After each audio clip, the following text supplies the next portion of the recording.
Recording by Jeff Chestnut. The Monster Maker by W.C. Morrow. A young man of refined appearance, but evidently suffering great mental distress, presented himself one morning at the residence of a singular old man who was known as a surgeon of remarkable skill. The house was a queer and primitive brick affair, entirely out of date, and tolerable only in the decayed part of the city in which it stood. It was large, gloomy, and dark, and had long corridors and dismal rooms. And it was absurdly large for the small family, man and wife, that occupied it. The house described, the man is portrayed, but not the woman. He could be agreeable on occasion, but, for all that, he was but animated mystery. His wife was weak, wan, reticent, evidently miserable, and possibly living a life of dread or horror, perhaps witness of repulsive things, subject of anxieties, and victim of fear and tyranny. But there is a great deal of guessing in these assumptions. He was about 65 years of age, and she about 40. He was lean, tall, and bald, with thin, smooth-shaven face and very keen eyes, kept always at home, and was slovenly. The man was strong, the woman weak. He dominated, she suffered. Although he was a surgeon of rare skill, his practice was almost nothing, for it was a rare occurrence that the few who knew of his great ability were brave enough to penetrate the gloom of his house, and when they did so it was with deaf ear turned to sundry ghoulish stories that were whispered concerning him. These were, in great part, but exaggerations of his experiments in vivisection. He was devoted to the science of surgery. The young man who presented himself on the morning just mentioned was a handsome fellow, yet of evident weak character and unhealthy temperament, sensitive and easily exalted or depressed. A single glance convinced the surgeon that his visitor was seriously affected in mind, for there was never bolder skull grin of melancholia, fixed and irredeemable. A stranger would not have suspected any occupancy of the house. The street door, old, warped, and blistered by the sun, was locked, and the small, faded green window blinds were closed. The young man rapped at the door. No answer. He rapped again. Still no sign. He examined a slip of paper, glanced at the number on the house, and then, with the impatience of a child, he furiously kicked the door. There were signs of numerous other such kicks. A response came in the shape of a shuffling footstep in the hall, a turning of the rusty key, and a sharp face that peered through a cautious opening in the door. "Are you the doctor?" asked the young man. "Yes, yes, come in," briskly replied the master of the house. The young man entered. The old surgeon closed the door and carefully locked it. "This way," he said, advancing to a rickety flight of stairs. The young man followed. The surgeon led the way up the stairs, turned into a narrow, musty-smelling corridor at the left, traversed it, rattling the loose boards under his feet, at the farther end opened a door at the right, and beckoned his visitor to enter. The young man found himself in a pleasant room, furnished in antique fashion and with hard simplicity. "Sit down," said the old man, placing a chair so that its occupant should face a window that looked out upon a dead wall about 6 feet from the house. He threw open the blind, and a pale light entered. He then seated himself near his visitor and directly facing him, and with a searching look that had all the power of a microscope, he proceeded to diagnosticate the case. "Well?" he presently asked. The young man shifted uneasily in his seat. "I have come to see you," he finally stammered, "because I'm in trouble." "Ah." "Yes, you see, that is, I have given it up." Ah! There was pity added to sympathy in the ejaculation. "That's it, given it up," added the visitor. He took from his pocket a roll of banknotes, and with the utmost deliberation he counted them out upon his knee. $5,000, he calmly remarked. "That is for you. It's all I have, but I presume, I imagine no, that is not the word. Assume, yes, that's the word. Assume that 5,000 is it really that much? Let me count." He counted again.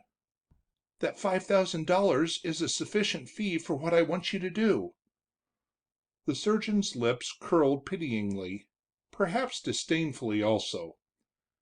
"What do you want me to do?" he carelessly inquired. The young man rose, looked around with a mysterious air, approached the surgeon, and laid the money across his knee. Then he stooped and whispered 2 words in the surgeon's ear. These words produced an electric effect. The old man started violently, then, springing to his feet, he caught his visitor angrily and transfixed him with a look that was as sharp as a knife. His eyes flashed, and he opened his mouth to give utterance to some harsh imprecation, when he suddenly checked himself. The anger left his face, and only pity remained. He relinquished his grasp, picked up the scattered notes, and, offering them to the visitor, slowly said, "I do not want your money. You are simply foolish. You think you are in trouble. Well, you don't know what trouble is. Your only trouble is that you have not a trace of manhood in your nature. You are merely insane. I shall not say pusillanimous. You should surrender yourself to the authorities and be sent to a lunatic asylum for proper treatment." The young man keenly felt the intended insult, and his eyes flashed dangerously. "You old dog! You insult me thus?" he cried. "Grand airs these you give yourself! Virtuously indignant old murderer, you! Don't want my money, eh? When a man comes to you himself and wants it done, you fly into a passion and spurn his money, but let an enemy of his come and pay you, and you are only too willing. How many such jobs have you done in this miserable old hole? It is a good thing for you that the police have not run you down and brought spade and shovel with them. Do you know what is said of you? Do you think you have kept your windows so closely shut that no sound has ever penetrated beyond them? Where do you keep your infernal implements?" He had worked himself into a high passion. His voice was hoarse, loud, and rasping.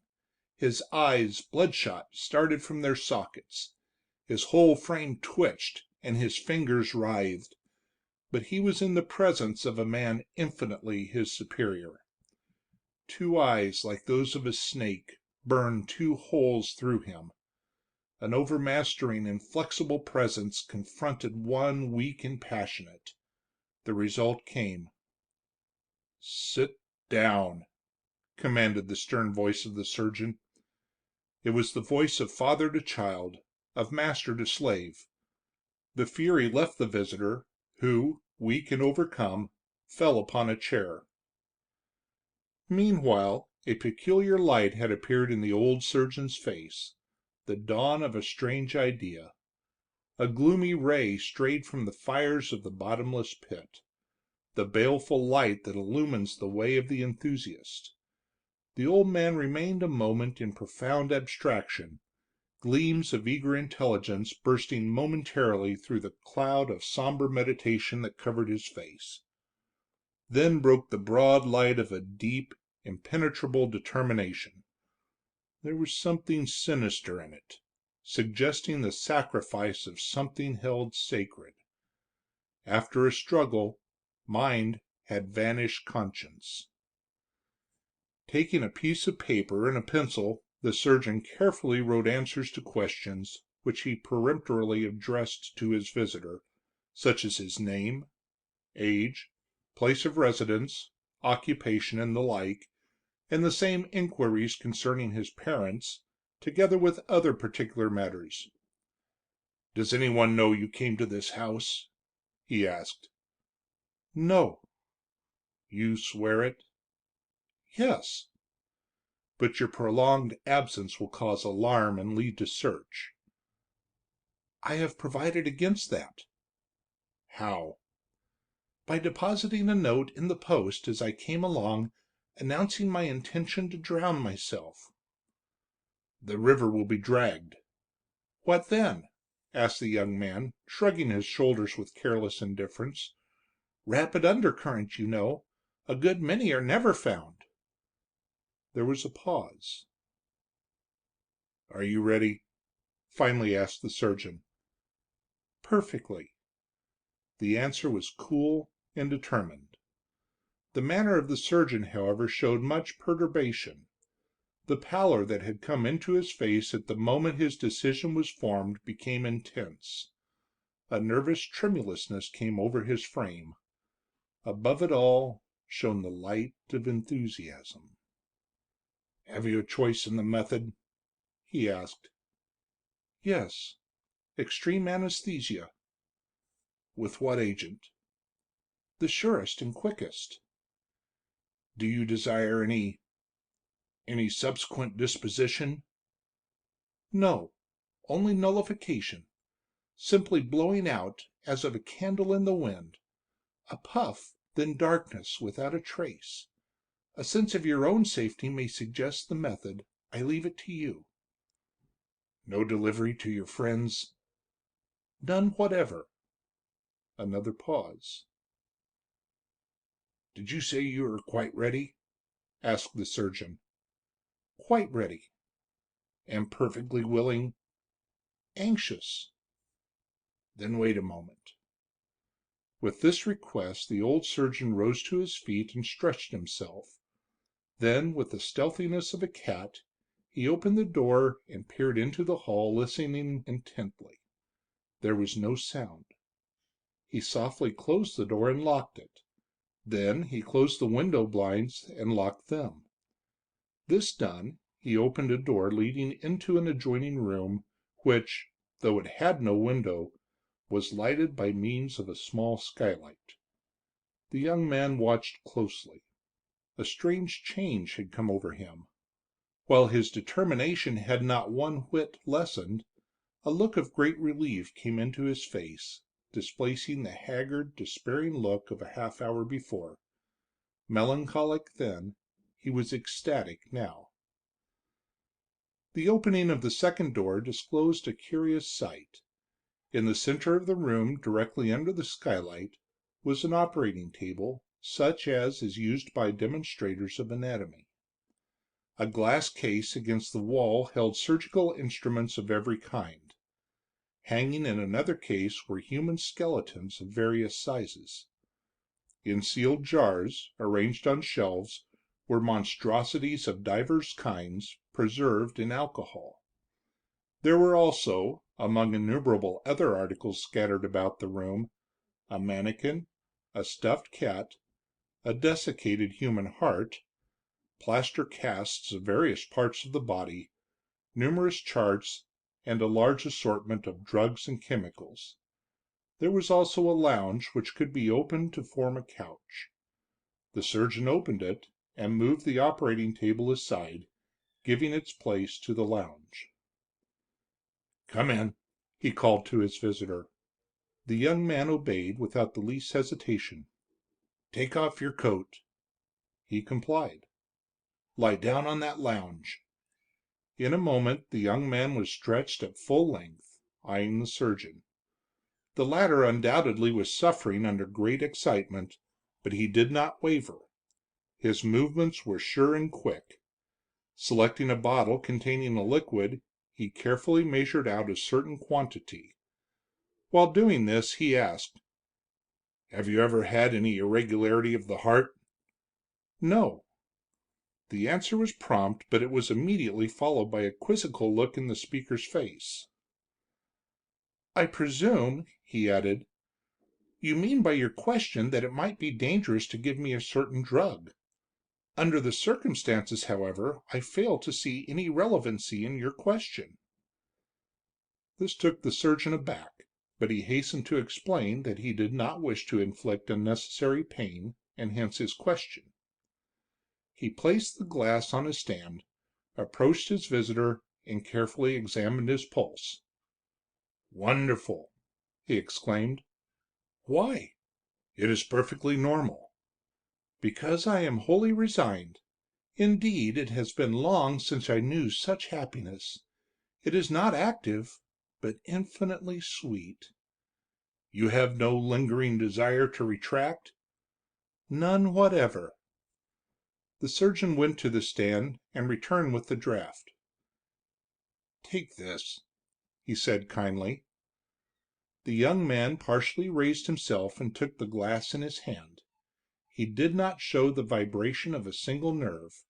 He drank the liquid, draining the last drop. Then he returned the glass with a smile. "Thank you," he said. "You are the noblest man that lives. May you always prosper and be happy. You are my benefactor, my liberator. Bless you, bless you! You reach down from your seat with the gods, and lift me up into glorious peace and rest. I love you, I love you with all my heart." These words, spoken earnestly in a musical, low voice, and accompanied with a smile of ineffable tenderness, pierced the old man's heart. A suppressed convulsion swept over him. Intense anguish wrung his vitals. Perspiration trickled down his face. The young man continued to smile. "Ah, it does me good," said he. The surgeon, with a strong effort to control himself, sat down upon the edge of the lounge and took his visitor's wrist, counting the pulse. "How long will it take?" the young man asked. 10 minutes. 2 have passed. The voice was hoarse. "Ah, only 8 minutes more. Delicious, delicious. I feel it coming. What was that? Ah, I understand. Music. Beautiful. Coming, coming. Is that water? Trickling? Dripping? Doctor." "Well?" "Thank you, thank you. Noble man, my savior, my benefactor. Trickling, trickling, dripping, dripping. Doctor." "Well?" "Doctor." "Past hearing," muttered the surgeon. "Doctor." "And blind." Response was made by a firm grasp of the hand. "Doctor." "And numb." "Doctor." The old man watched and waited. Dripping, dripping. The last drop had run. There was a sigh, and nothing more. The surgeon laid down the hand. "The first step," he groaned, rising to his feet. Then his whole frame dilated. "The first step, the most difficult, yet the simplest. A providential delivery into my hands of that for which I have hungered for 40 years. No withdrawal now. It is possible because scientific, rational but perilous. If I succeed, if I shall succeed, I will succeed. And after success, what? Yes, what? Publish the plan and the result? The gallows. So long as it shall exist, and I exist, the gallows. That much. But how account for its presence? Ah, that pinches hard. I must trust to the future." He tore himself from the reverie and started. "I wonder if she heard or saw anything." With that reflection he cast a glance upon the form on the lounge, and then left the room, locked the door, locked also the door of the outer room, walked down 2 or 3 corridors, penetrated to a remote part of the house and rapped at a door. It was opened by his wife. He, by this time, had regained complete mastery over himself. "I thought I heard someone in the house just now," he said, "but I can find no one." "I heard nothing." He was greatly relieved. "I did hear someone knock at the door less than an hour ago," she resumed, "and I heard you speak, I think. Did he come in?" "No." The woman glanced at his feet and seemed perplexed. "I am almost certain," she said, "that I heard footfalls in the house, and yet I see that you are wearing slippers." "Oh, I had on my shoes then." "That explains it," said the woman, satisfied. "I think the sound you heard must have been caused by rats." "Ah, that was it!" exclaimed the surgeon. Leaving, he closed the door, reopened it, and said, "I do not wish to be disturbed today." He said to himself as he went down the hall, "All is clear there." He returned to the room in which his visitor lay, and made a careful examination. "Splendid specimen," he softly exclaimed. "Every organ sound, every function perfect. Fine, large frame, well-shaped muscles, strong and sinewy, capable of wonderful development, if given opportunity. I have no doubt it can be done. Already I have succeeded with a dog, a task less difficult than this, for in a man the cerebrum overlaps the cerebellum, which is not the case with the dog. This gives a wide range for accident, with but one opportunity in a lifetime. In the cerebrum the intellect and the affections, in the cerebellum the senses and the motor forces. In the medulla oblongata, control of the diaphragm. In these two latter lie all the essentials of simple existence. The cerebrum is merely an adornment. That is to say, reason and the affections are almost purely ornamental. I have already proved it. My dog, with its cerebrum removed, was idiotic, but it retained its physical senses to a certain degree." While thus ruminating, he made careful preparations. He moved the couch, replaced the operating table under the skylight, selected a number of surgical instruments, prepared certain drug mixtures, and arranged water, towels, and all the accessories of a tedious surgical operation. Suddenly he burst into laughter. "Poor fool!" he exclaimed. "Paid me $5,000 to kill him. Didn't have the courage to snuff his own candle. Singular, singular, the queer freaks these madmen have. You thought you were dying, poor idiot.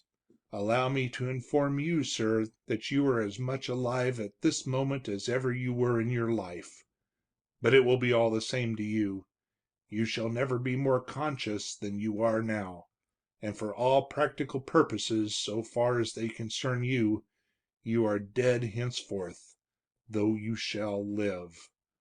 By the way, how should you feel without a head? Ha ha ha! But that's a sorry joke." He lifted the unconscious form from the lounge and laid it upon the operating table. About 3 years afterwards the following conversation was held between a captain of police and a detective.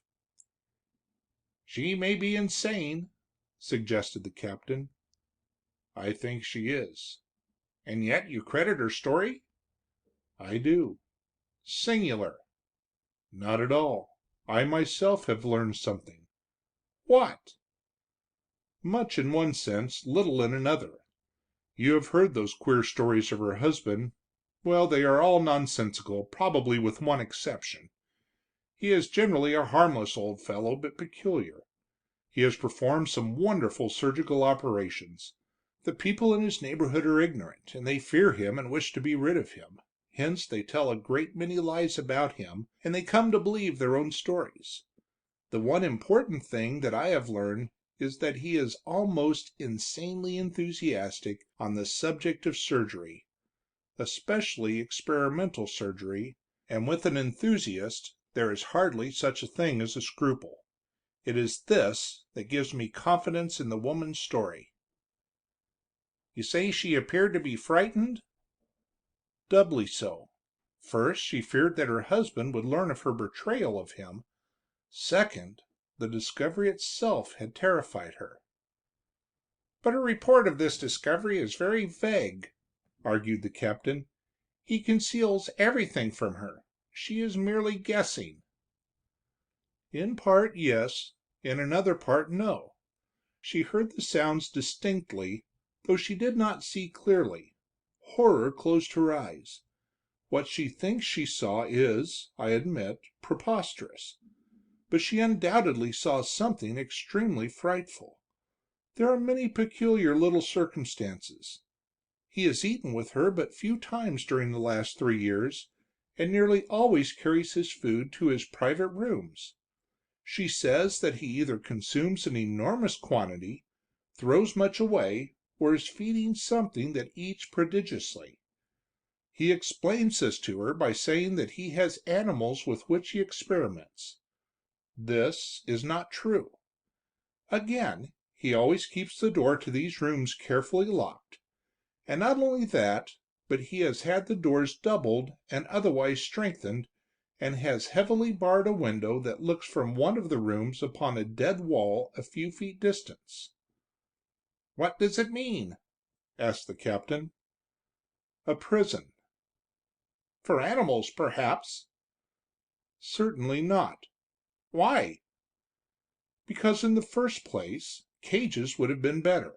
In the second place, the security that he has provided is infinitely greater than that required for the confinement of ordinary animals." "All this is easily explained. He has a violent lunatic under treatment." "I had thought of that, but such is not the fact." "How do you know?" "By reasoning thus. He has always refused to treat cases of lunacy. He confines himself to surgery. The walls are not padded, for the woman has heard sharp blows upon them. No human strength, however morbid, could possibly require such resisting strength as has been provided. He would not be likely to conceal a lunatic's confinement from the woman. No lunatic could consume all the food that he provides. So extremely violent mania as these precautions indicate could not continue 3 years. If there is a lunatic in the case, it is very probable that there should have been communication with someone outside concerning the patient, and there has been none. The woman has listened at the keyhole and has heard no human voice within. And last, we have heard the woman's vague description of what she saw." "You have destroyed every possible theory," said the captain, deeply interested, "and have suggested nothing new." "Unfortunately, I cannot. But the truth may be very simple after all. The old surgeon is so peculiar that I am prepared to discover something remarkable." "Have you suspicions?" "I have." "Of what?" "A crime. The woman suspects it." "And betrays it?" "Certainly, because it is so horrible that her humanity revolts, so terrible that her whole nature demands of her that she hand over the criminal to the law, so frightful that she is in mortal terror, so awful that it has shaken her mind." "What do you propose to do?" asked the captain. "Secure evidence. I may need help." "You shall have all the men you require. Go ahead, but be careful. You are on dangerous ground. You would be a mere plaything in the hands of that man." 2 days afterwards, the detective again sought the captain. "I have a queer document," he said, exhibiting torn fragments of paper on which there was writing. "The woman stole it and brought it to me.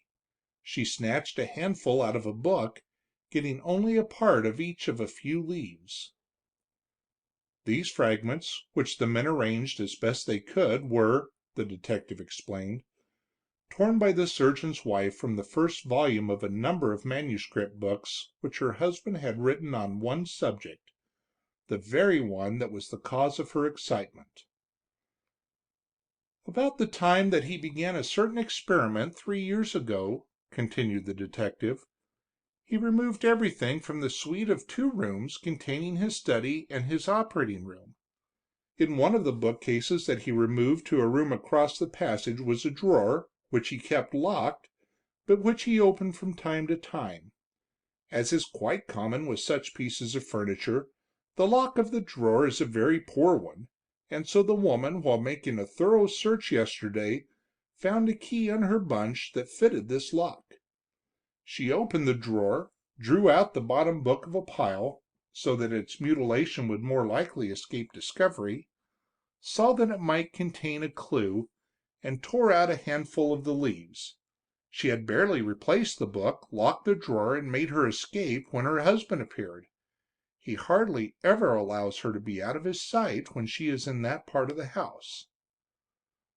The fragments read as follows: "The motory nerves. I had hardly dared to hope for such a result, although inductive reasoning had convinced me of its possibility, my only doubt having been on the score of my lack of skill. Their operation has been only slightly impaired, and even this would not have been the case had the operation been performed in infancy, before the intellect had sought and obtained recognition as an essential part of the whole. Therefore I state, as a proved fact, that the cells of the motory nerves have inherent forces sufficient to the purposes of those nerves, but hardly so with the sensory nerves. These latter are, in fact, an offshoot of the former, evolved from them by natural, though not essential, heterogeneity, and to a certain extent are dependent on the evolution and expansion of a contemporaneous tendency that developed into mentality or mental function. Both of these latter tendencies, these evolvements, are merely refinements of the motory system, and not independent entities. That is to say, they are the blossoms of a plant that propagates from its roots. The motory system is the first, nor am I surprised that such prodigious muscular energy is developing. It promises yet to surpass the wildest dreams of human strength. I account for it thus: the powers of assimilation had reached their full development. They had formed the habit of doing a certain amount of work. They sent their products to all parts of the system. As a result of my operation, the consumption of these products was reduced fully 1/2. That is to say, about 1/2 of the demand for them was withdrawn. But force of habit required the production to proceed. This production was strength, vitality, energy. Thus, double the usual quantity of this strength, this energy, was stored in the remaining. Developed a tendency that did surprise me. Nature no longer suffered the distraction of extraneous interferences, and at the same time being cut in two, as it were, with reference to this case, did not fully adjust herself to the new situation, as does a magnet which, when divided at the point of equilibrium, renews itself in its 2 fragments by investing each with opposite poles. But, on the contrary, being severed from laws that theretofore had controlled her, and possessing still that mysterious tendency to develop into something more potential and complex, she blindly, having lost her lantern, pushed her demands for material that would secure this development, and as blindly used it when it was given her. Hence this marvelous voracity, this insatiable hunger, this wonderful ravenousness. And hence also, there being nothing but the physical part to receive this vast storing of energy, this strength that is becoming almost hourly Herculean, almost daily appalling. It is becoming a serious. Narrow escape today. By some means, while I was absent, it unscrewed the stopper of the silver feeding pipe which I have already herein termed the artificial mouth, and, in one of its curious antics, allowed all the chyle to escape from its stomach through the tube. Its hunger then became intense, I may say furious. I placed my hands upon it to push it into a chair, when, feeling my touch, it caught me, clasped me around the neck, and would have crushed me to death instantly had I not slipped from its powerful grasp. Thus I always had to be on my guard. I have provided the screw stopper with a spring catch, and usually docile when not hungry, slow and heavy in its movements, which are, of course, purely unconscious, any apparent excitement in movement being due to local irregularities of the blood supply of the cerebellum, which, if I did not have it enclosed in a silver case that is immovable, I should expose and The captain looked at the detective with a puzzled air. "I don't understand it at all," said he.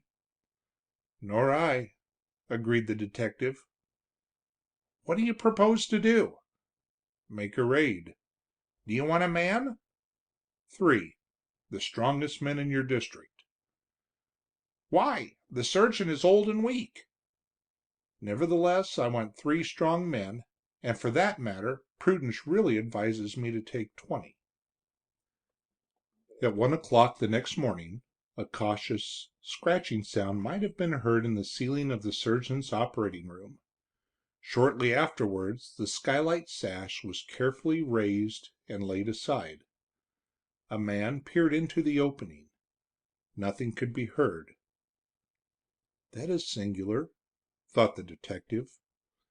He cautiously lowered himself to the floor by a rope, and then stood for some moments listening intently. There was a dead silence. He shot the slide of a dark lantern and rapidly swept the room with the light. It was bare, with the exception of a strong iron staple and ring, screwed to the floor in the center of the room, with a heavy chain attached. The detective then turned his attention to the outer room. It was perfectly bare. He was deeply perplexed. Returning to the inner room, he called softly to the men to descend. While they were thus occupied, he re-entered the outer room and examined the door. A glance sufficed. It was kept closed by a spring attachment, and was locked with a strong spring lock that could be drawn from the inside. "The bird has just flown," mused the detective. "A singular accident. The discovery and proper use of this thumb bolt might not have happened once in 50 years if my theory is correct." By this time the men were behind him. He noiselessly drew the spring bolt, opened the door, and looked out into the hall. He heard a peculiar sound. It was as though a gigantic lobster was floundering and scrambling in some distant part of the old house. Accompanying this sound was a loud, whistling breathing and frequent rasping gasps. These sounds were heard by still another person, the surgeon's wife, for they originated very near her rooms, which were a considerable distance from her husband's. She had been sleeping lightly, tortured by fear and harassed by frightful dreams. The conspiracy into which she had recently entered for the destruction of her husband was a source of great anxiety. She constantly suffered from the most gloomy forebodings, and lived in an atmosphere of terror.